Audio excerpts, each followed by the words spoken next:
So it's the last day of the conference. It's a good time to have some fun. So I will be, I will be talking about drone hijacking and some other hacks for IoT devices. Unfortunately, Artur Garipov, who was supposed to talk about the actual hacking, didn't make it here. I couldn't get his visa in time. So I will be doing the whole talk, and we will patch him in for Q&A if we have time for that. So let's start. Fortunately for me, yesterday you hopefully heard the talk from Mark Newlin about an RF24 devices, so I don't have to do very deep introduction. I will just skim through the basics to refresh them in your mind, but hopefully you still vaguely remember what was happening yesterday with keyboard sniffing. And also respect to Michael Osman, who gave a great presentation about working with GFSK, which is also part of this hack. So you should have enough information in your heads to understand what's going on here. And it saves us time to do actual demos. So again, an RF24 chip is an extremely popular chip used in an expensive wireless devices like drones, keyboards, mouses, and everywhere else where it should be cheap and controlled by RF. Works in a 2.4 gigahertz ISM band, offers speeds from 250 kilosamples per second to not megabit per second, sorry, to MSPS baud rate. And it is essentially a GFSK modulation chip, which you can control from a microcontroller or a radio or a CPU, and which offers you packet data transfer. Again, to remind you, the chip works in 125 channels, starting from 2.4 gigahertz and ending at 2.525 megahertz. So it's 125 channels of 1 megahertz. Chip is so popular, there are plenty of clones. So for example, in the drone we will be working with, it's not the actual original NRF chip, it is one of the clones there. So the original work done by Artur was to create a scanner using, again, using the NRF chip in the way which was like very close to what was described yesterday by Mark. It's a Raspberry Pi connected to an RF module, and there was a script which uses exactly the same techniques as Mark described yesterday to sniff what's going on in the air by using the maximum packet size, removing CRC checks, and exploiting this illegal operation to trim the size of address to 2 bytes. But then this setup has its limitations. You don't know what's going on in the spectrum in real time. You have to just like try and see which channels are working, which channels are not working. It's lots of trial and error. So even though it is extremely cheap, I think the whole setup is under $50. It's not very convenient for a researcher. So a little more expensive approach, which gives you more freedom, is obviously to go to SDR. So we are working with them, and they are using Xtrix SDR and our other software-defined radio options. So in some demos, they're using HackRFs, and some demos they're using usurps. For some work, they're using our Xtrix and Umtrix SDRs. And this is essentially a very small size SDR with very high performance, mini PCI Express, and very low latency. But let's get to the real fun. So basically, this is okay. So this is the GNU radio flow graph we will be looking at. Essentially, usurp source for capturing from the UHD, then use quadrature demode and low-pass filter to extract GFSK data, and then binary slicer to convert it to bits, and writes this data to a file sync. So originally, Artur wrote the program to find devices in Python. It turned out to be very slow, so they rewrote it in C to make sure it can run in real time. So this is what we'll be doing, and the GNU radio is communicating with this C application using Unix pipe. Sorry, not Unix pipe, but using FIFO. So here on the top you can see the packet which which you would see if you successfully found an NRF packet, and well, it starts with noise. Then there is a part which is just setting up transceiver and receiver, and then there is AA or 55 byte, which is just preamble to set up clocking, I guess. And then there are bytes which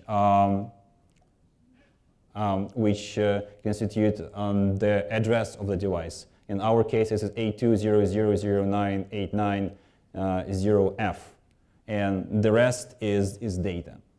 So 000 in this case. So again, Mark yesterday covered basics of the packet format used.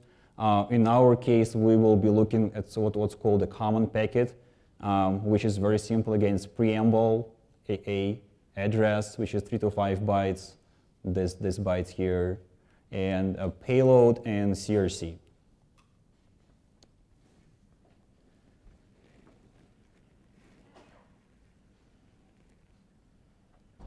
Sorry, it's duplicated. So this is the actual drone we will be hacking. It's called SEMA drone, and it uses the RF24 chip. Again, it's a clone of NRF24. Uses 250 kilosamples per second sample rate for better distance and better noise immunity, so the lowest possible. And it also does hopping between 4 channels. So this is important for our operation. So what happens is that during the synchronization, so let's use this. So I will be demonstrating as we go, because I'm not sure how many people are familiar with drones here. I definitely wasn't aware of this when I was looking at this before. So first you have to synchronize, so this is a remote control. First you have to synchronize your remote to the drone. Okay, so now it's synchronized. The LEDs are steady. And this happening on a channel 9, which is like just hard-coded. What happens next is that this remote control has its address, and there is a hashing function which basically derives 4 channel numbers from its address. And this way, drone and the remote control knows which channels to use for the hopping. And it's just very basic hopping cycling. So, and there's no encryption, obviously. Would be too good. So the way to hack this drone is obviously first we have to understand what is being sent, and we'll look into this. It's very easy. But then the question is how do you take over control of a drone? And this is where it becomes interesting. So it turns out a normal remote control sends packets far below its maximum rate. So what you can do is you can send packets faster. And if you are sending packets fast enough, you will essentially create a pulse width modulation of control signals. Because control signals are, because control signals are essentially sending a drone an absolute command, like what to do with its motors. And if you are sending, for example, a command to stop the motors faster than someone is sending a command to fire up the speed, then the drone will be spending most of its time trying to shut down the motor than trying to ramp it up. Okay, so let's do some demonstrations and hope it works. Did you set up the IP address? No. Okay.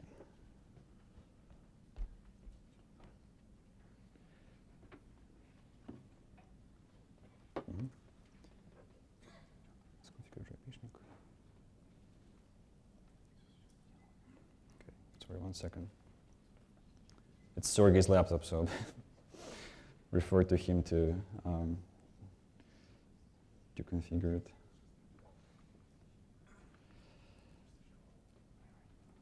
Mm-hmm. Okay.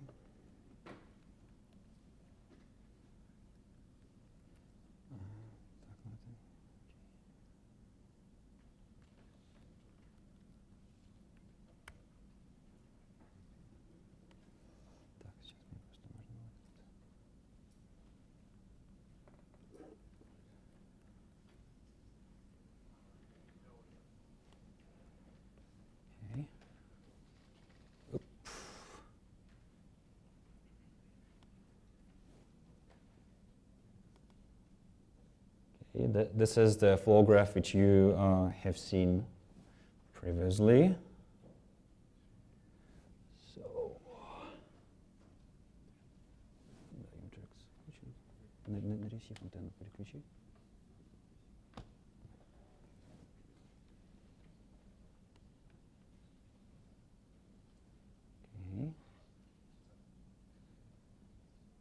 okay.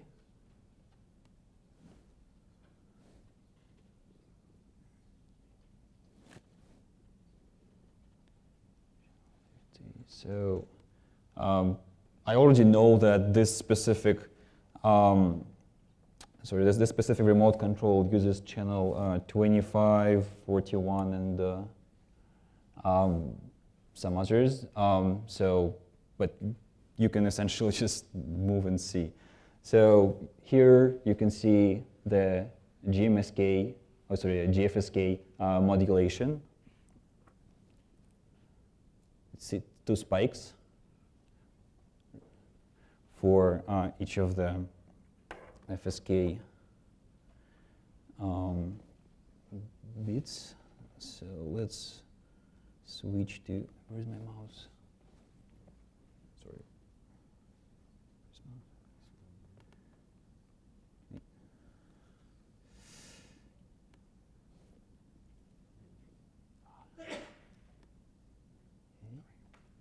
Sorry.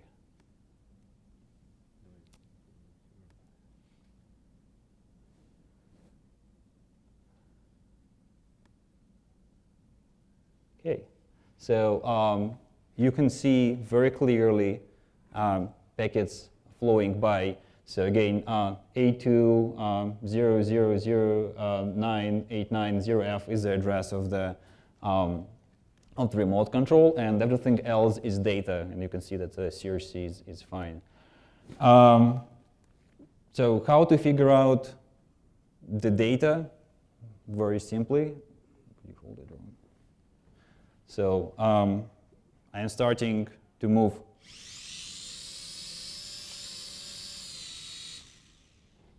So this byte is, how it's called in English, sorry. Throttle, exactly. So then this joystick key is changing this byte. It's very easy. So then so this direction is this byte. And if you want, then if you want to rotate the drone, then this byte is what's responsible for this. It's a very simple protocol, right? So what Arthur did is he wrote an emulator for this protocol.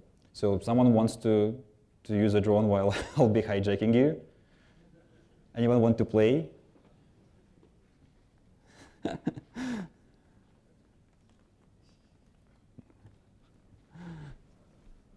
Just try not to fly over people, please.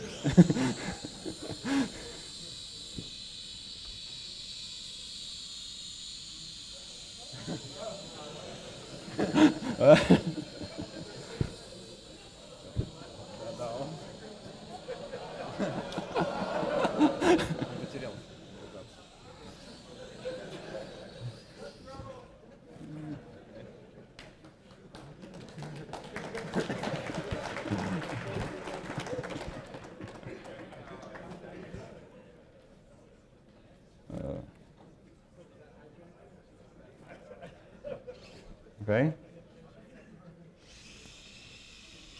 Oops.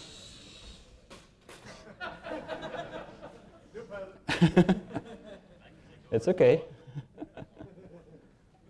Okay, so you can see channel numbers 25, 41, 57, 73 channels. We were looking at 25, but it was available on all of these channels. Okay, so. Oops. Could I try again?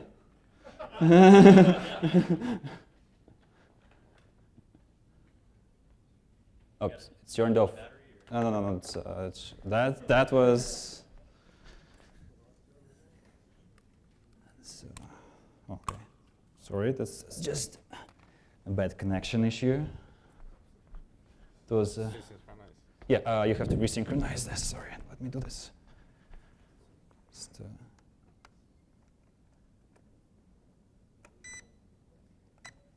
okay, here we go.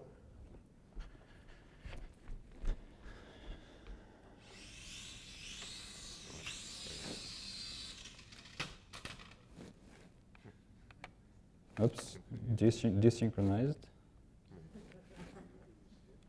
Okay, what's going on? Could you try again? Sure.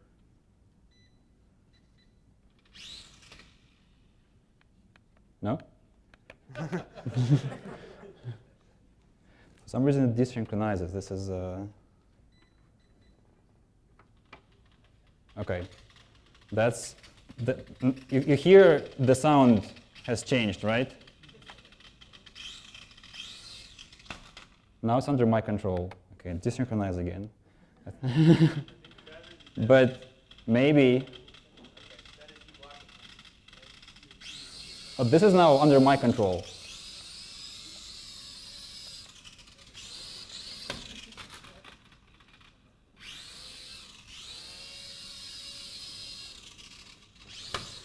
Ah. What? Okay, and now I turned off my. You can see that the application is finished.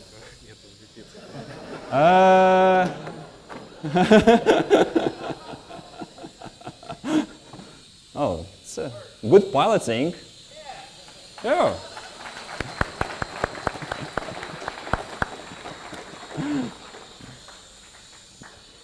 Okay, I think we are done with this. Unless someone else wants to try. Maybe afterwards. 4 minutes. 4 minutes. Okay. Cool. So then, just a very quick other demo, which is much more scary than this.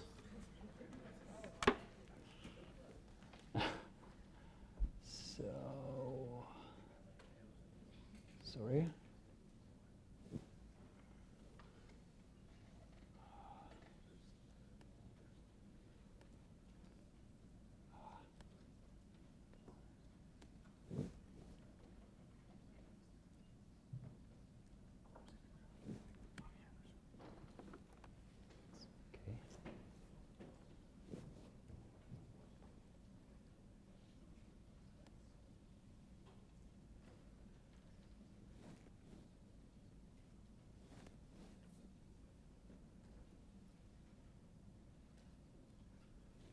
Okay.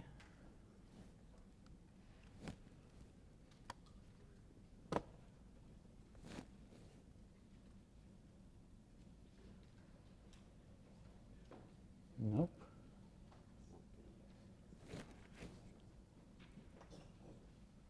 So essentially what we are doing right now is I turned on Microsoft mouse. Remember yesterday talk by Mark, right? So it jumps over several packets, over several channels, so you have to find it. But essentially, we would see packets from this mouse here. But this is fun part. The scary part starts later. So if we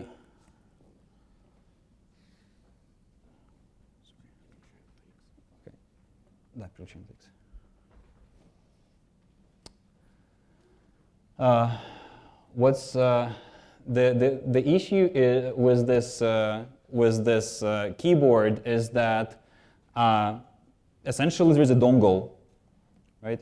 And a dongle listens to 4 devices. And this device is typically a keyboard and mouse. I'm not sure like what the other devices do, but the thing is, keyboard device uses an encrypted channel, while mouse device is using unencrypted channel.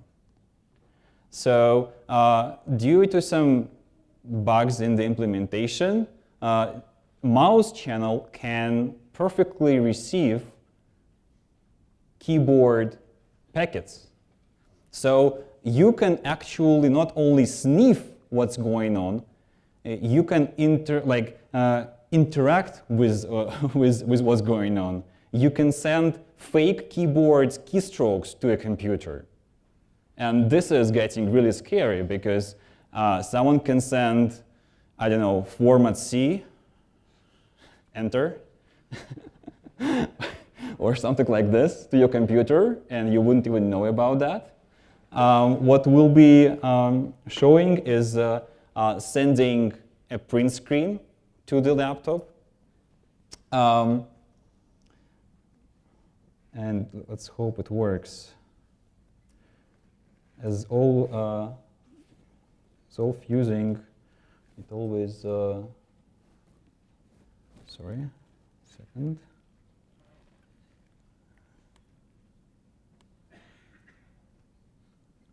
Okay, here we go.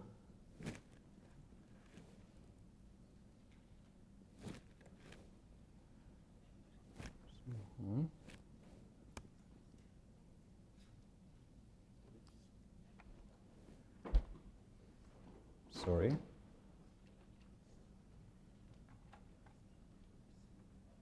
Too many wires.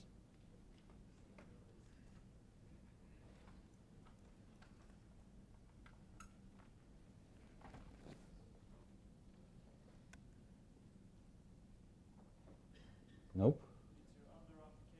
Oh, it's okay. Oh, have you seen the blip, right?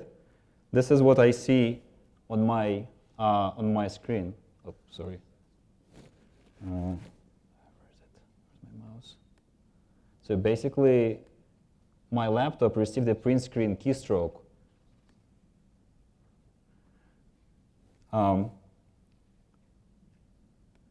What's happening here is basically we are trying to fuzz the data. So we are trying to find, another print screen. Let me stop this.